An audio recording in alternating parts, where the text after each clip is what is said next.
So Instagram recently rolled out its own dedicated video editing app, and it's actually pretty powerful. So in this video, we're going to give you a complete step-by-step tutorial on exactly how to use the new Instagram Edits app to create better videos faster. But you're also not just limited to creating Instagram videos with this too. So quickly looking at their website and their promise for this, make great videos with edits.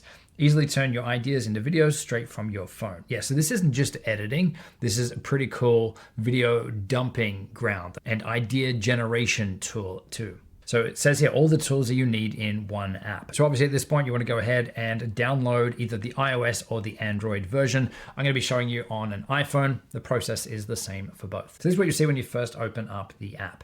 First off, if we have a look at the icons down the bottom, this is very similar to what you find in DaVinci Resolve, where we've got these different steps in the video creation process all mapped out here. So the first one here, this is our ideas page.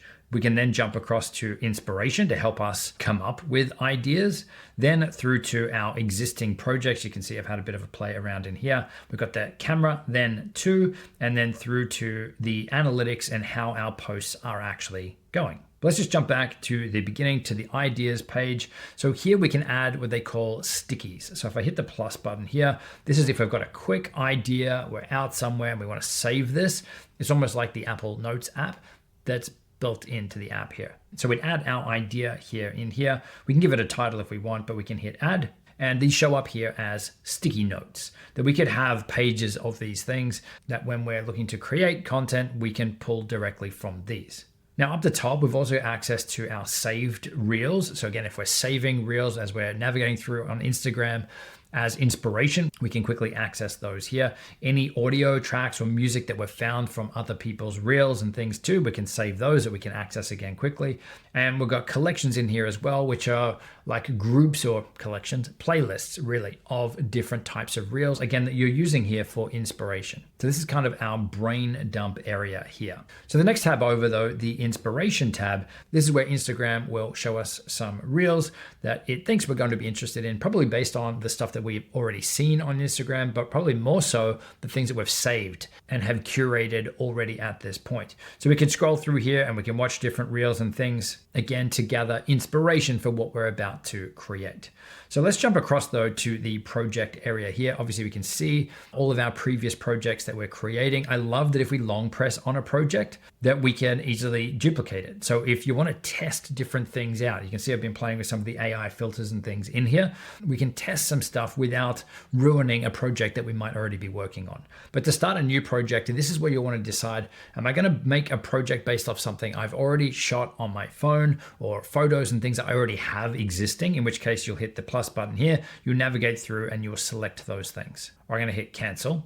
The other option is that we shoot directly into the app. So we can jump across here to the record. So I'm back on camera now. And I'm not sure if this comes through in the screen recording, but this is really smooth because the quality here, as it said, it was a high quality app. You see it's set here to 4K 60 frames per second. So that's nice and smooth. There's no jitteriness in there. So I love that you've got that option because most apps like this don't have that option. But we can actually change this too. So where it says 4K 60, if we want to create a lower quality, so an HD video or a 2K quality video, instead of 4K, we can adjust it here. We've also got your frame rates here. So the default normally is 30. So this one's personal preference, but personally, I like the way that the 60 frames per second looks. It's so smooth. So I would just leave it like this. This is very similar to what you've probably seen in other tools or apps. We can switch the camera here with this button here. So we can flip it around. You'll see my setup here. Come back to me. We've got our zoom controls here, 1, 2, and 5. No one wants to press 5. I'm not going to press it. I'm not going to scare you like that. Let's go back. Next to that here, we have beauty mode, which is on by default. Yeah, is it really doing much? You're not getting rid of my eye wrinkles here. Well, okay, that's maybe a little bit worse. Okay, I like that it's not so over the top. A lot of these beauty filters are just, yeah, look pretty crazy. I'm going to turn that off. And we've got our camera flash here too. If we want our torch or light on the back, we can turn that on. But over on the side here is where we've got some pretty cool options to, again, make it easy for you to create videos. I like that they've got a built-in teleprompter here. So if I press on this, we can add our script. So when we're talking to people, when we're presenting, we can actually be reading and having our notes or bullet points there. And if we hit the little settings button for that here, then we can adjust the speed and the text size to really customize that up for you and for, I guess, the amount of text that you're going to be reading or presenting. Now, I know there's something that you could get a dedicated tool for a camera app that has a built-in teleprompter, but a lot of them don't let you do this, where we can just pick it up, we can move it around, we can adjust the size of it here. So I think that's pretty awesome. There's probably a few apps out there right now that had that functionality dedicated. That was the main reason people were using it. Should be a little worried by now. So we'll turn off the teleprompter. Up from that, we've got the 1 times here. This is the speed control. So we could record videos at 3 times speed or up to 3 times speed, or we could slow it down to 0.3 speed. So we're recording in slow motion or fast motion here. Up from that here is the green screen effect. You can see, I mean, that is probably one of the best cutouts that I have seen. And I am not on a solid background. It's like a concrete texture wall. Let's go back over this way and see how it does with the green in the background. Yeah, okay, not as good, but still, like this hairline and stuff, pretty solid.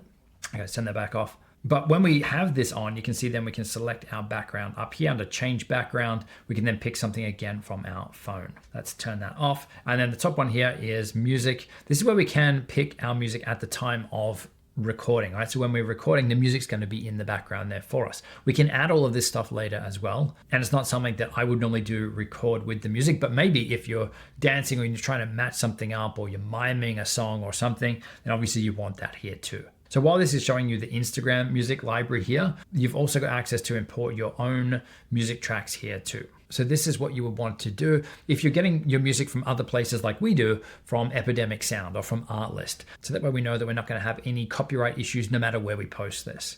So we'd hit continue and we'd go and find those songs or tracks. But let's come back out of this now. So for us to record, obviously we've got the record button down the bottom here. If I tap and hold on it, just like the regular app, for Instagram, we can swipe up and down with my thumb on the screen there, or I can just press to start and press to stop the recording. So now that I've let go, we've now created a clip. It is down the bottom here, and we could then continue recording. So maybe I'd change up the angle a little bit and I'd be filming the next piece over here. We've got our count up timer here, which also shows us that we are recording. And when I let go, it's going to stop. So we can see we've got our 2 clips down the bottom there.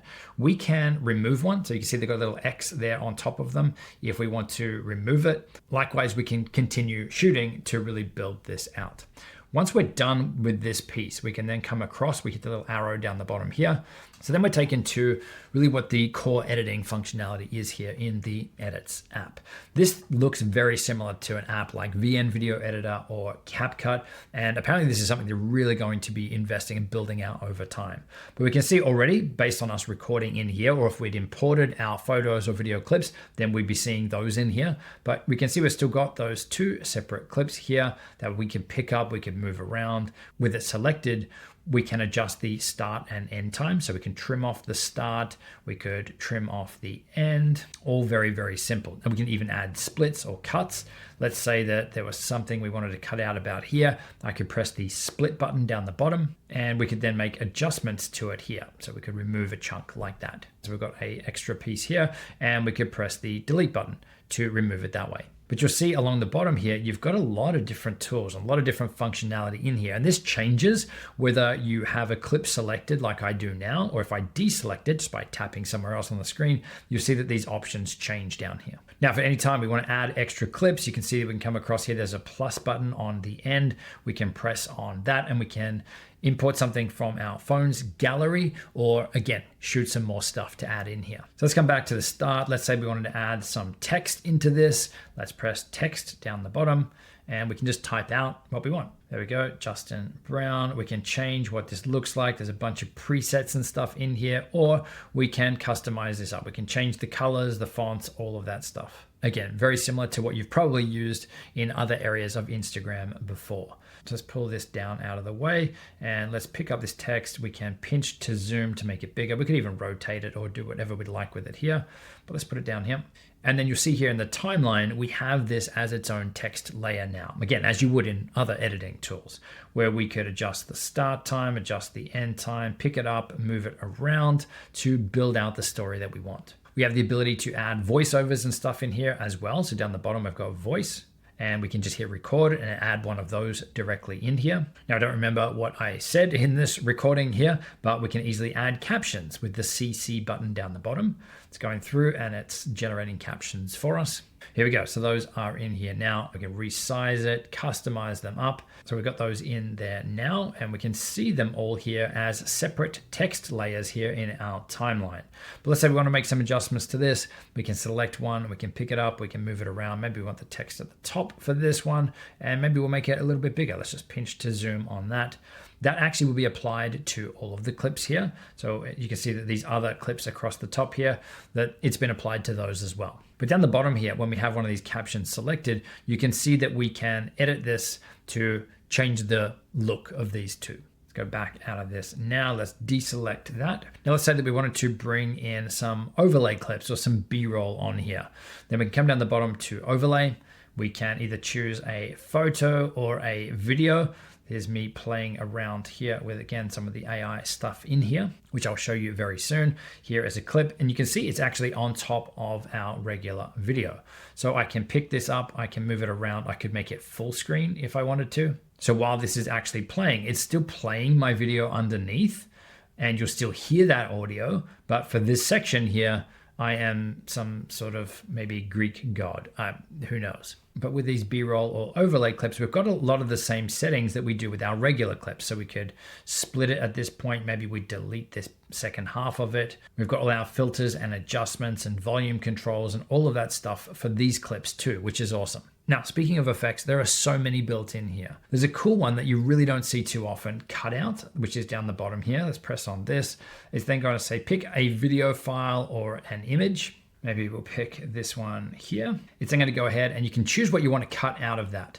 So it's selected me in this case, obvious choice. We choose done, and we've now got this as a cutout that we can pick up and we can move around and easily add into our video. And you can see down the bottom here, it's added as its own track. But the cool part is that you can actually do that with video as well. So let's choose cutout again. Maybe I'll pick this clip here. So again, it's automatically found me. Now this doesn't need to be a person. We could actually switch this and choose select manually and pick the lamp in the background if we wanted.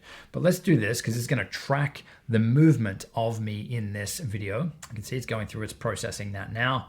I mean, it's not a lot of movement, but there is some. And we choose done. And again, is its own little clip that we can have in here. So this is something that really not many other tools have, where you're able to do this afterwards. Adding a green screen effect in at the time of recording is pretty common, but not to add that green screen background removal and have it work as well as this, like even the finger movement here, like that's pretty awesome to have that built in to this, and it's just quick. Okay, as for other effects, let's come down the bottom here. Let's select our primary footage. We have the option here to restyle, and there's so many different AI filters that you can add on here. So we see if you scroll down, there's lots to choose from. I mean, the chicken looks pretty funny, but then there's also these categories across the top where we can find even more. Let's go characters and let's go the llama restyle. And that wasn't too quick. It probably took about 1.5 minutes to generate this. Let's have a quick play. Obviously we've got a lot going on in this now. Okay, pretty solid. The movement and everything. Yeah, that's pretty cool. That's exactly what I did. This was another one of those filters here to test that out too. So that's the restyle feature, but you can also just make your regular color adjustments. You've got a lot of the regular sort of tools here, brightness, exposure, contrast, all of that stuff. You've also got a lot of filters in here, Instagram filters that you can apply. So obviously if you were looking to color adjust or change the feel or the vibe of your videos, then you can apply these too. There's also a dedicated area here for effects. So if we open that up, then there's different zoom effects, blur effects.